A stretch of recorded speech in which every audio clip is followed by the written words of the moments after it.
Alam niyo ba guys, okay lang sa akin mag-review ng kahit anong toy. Pero ang hindi ako fan na nire-review ko ng mga yung mga blind box. So right now kay Jollibee, for the month of March, blind box ang binigay nila sa atin. Pero hindi natin naatasan yan, syempre. Kaya ito, bumili tayo ng isang katutak na Sanrio Wonder Wheel para lang ma-check natin kung makakabuo ba tayo ng isang set ng Sanrio Wonder Wheel. So, ang pinaka-goal natin dito ngayon, let's see if makakabuo tayo ng isang buong set ng Sanrio Characters Wonder Wheel. Tara, i-open na natin yan isa-isa.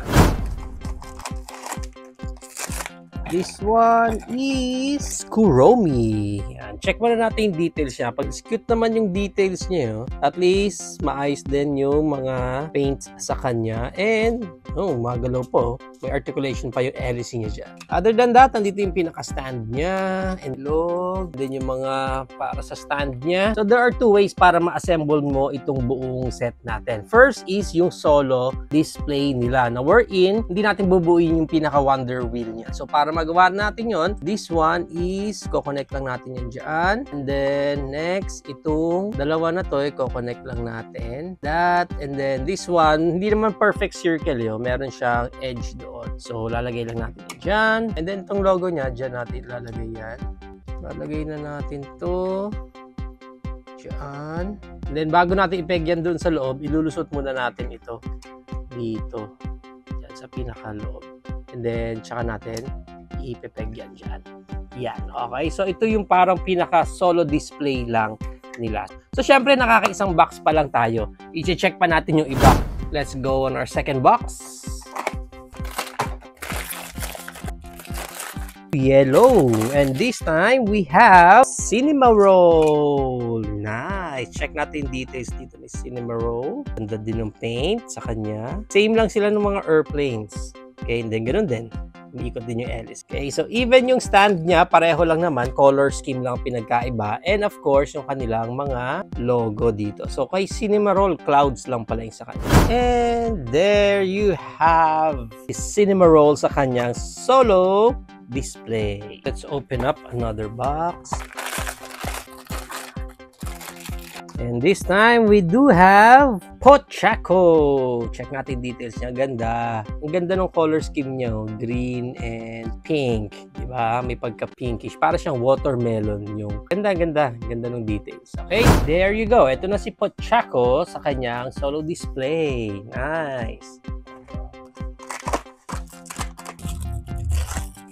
Oh, we do have another Pochaco.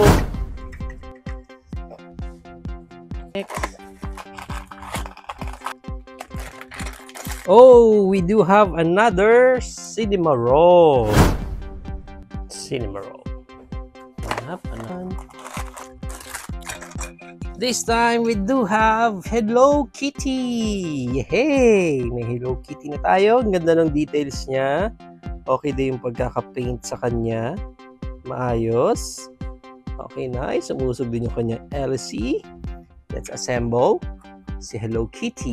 Sayang di lang gaano kita yung ribbon niya. Parang nagpapatong na lang yung color niya. Pero anyway, here's Hello Kitty sa kanyang solo display. Another one. It looks like we have another Pochaco. There you go. And now we have Pompopurin. Check natin details niya. Yan, ganda ng hat niya. Parang all yellow naman dito si Pompopurin. Of course, mandano kanya LC build. And ito na si Pompopurin sa kanyang solo display. Another box. And we have here si My Melody. Nice. Ganda din. Ganda din ng paint up sa kanya. Actually, cute yung mga characters talaga natin dito. Let's build naman yung kay My Melody. Okay, so ito na si My Melody sa kanyang solo display. Yes. And we have another Kuromi. There you go. Ito na si Kuromi. Next. And we have here another My Melody. There you go. This time, we have another Hello Kitty. And here we have Hello Kitty. And here we have another My Melody. And here we have our third My Melody.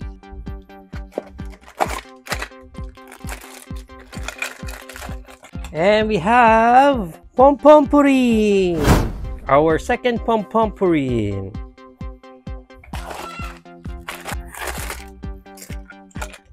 And another Kuromi. And this is our third Kuromi.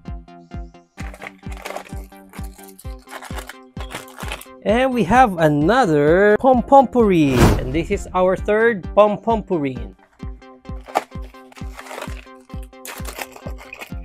Third Hello Kitty. And here's the third Hello Kitty. Last box. Cinnamoroll. And we have our third Cinnamoroll. Yay! Now here's the complete set of our Sanrio Wonder Wheel blind box. Woohoo! At least nakompleto natin yung isang buong set natin dito. Now, ang pinaka-gimmick lang nila is, as you can see, pwede natin interconnect yung mga bases nila. Yan, pwedeng ganyan. So, may mga options kayo kung paano nyo sila i-display. So, pwedeng ganyan, magka-intertwined na mga ganyan. It's up to you, or pwede nyo gawin parang isang pahaba lang sila, or hanapan nyo ng design para sa pag-display. It's up to you. But of course, ang pinakamaganda pang-display natin dyan is kung bubuuhin natin mismo yung kanilang Wonder Wheel. Okay? So, nabuo na natin yung pinaka-base nila dyan. Nandyan na silang lahat. Teka, bawasan ko muna to. Ang laki masyado. Please don't make the same mistake na nagawa ko. So, apparently, itong butas na to, yan ang dapat duduktungan yan dyan. And then, ito, pag ganyan. Okay? Ang magiging problem nyo, pag baligtad yung kabit nyo dyan, babaligtarin nyo na lang itong mga characters natin. Kasi, dapat dito sila nakaharap, hindi dyan. Okay? So, babaligtarin natin lahat yan. Yan, much better kung ganyan sila. And then, after nya, kakabit na natin ito on this side.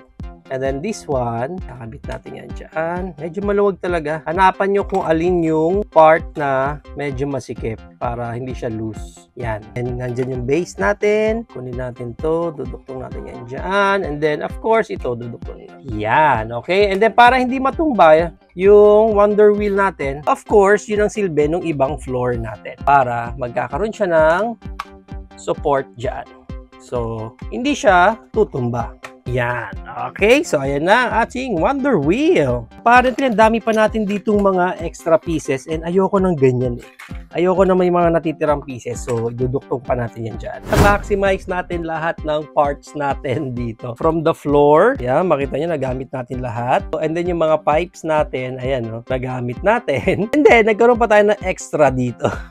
So, again, ang nagustuhan ko sa buong set ng Jollibee Wonder Wheel natin dito is that pwede mo ma-maximize lahat ng characters na meron ka. So, again, itong mas gusto ko, walang nasasayang doon sa parts. Lahat is nagagamit natin. So, there you have it now, guys. Ito na ang ating Jollibee Kiddie Meal for the month of March 2025. Sanrio Characters Wonder Wheel. What do you think of this blind box toy set ng Jollibee? Is it a go for you or no for you? Whatever thoughts, please comment it down below. But for me, when we say blind box, yun lang talaga ang pinaka naging downside for this. For me, I am really not a fan na mga blind box na toy. Kasi for me, it's a game of chance eh. Kung magkakaroon ka or magkakaroon ka ng doubles or hindi mo makukuha yung gusto mo. So, nakaka-frustrate talaga yon. And for me, ang toys, dapat hindi ka ma-frustrate sa toys eh.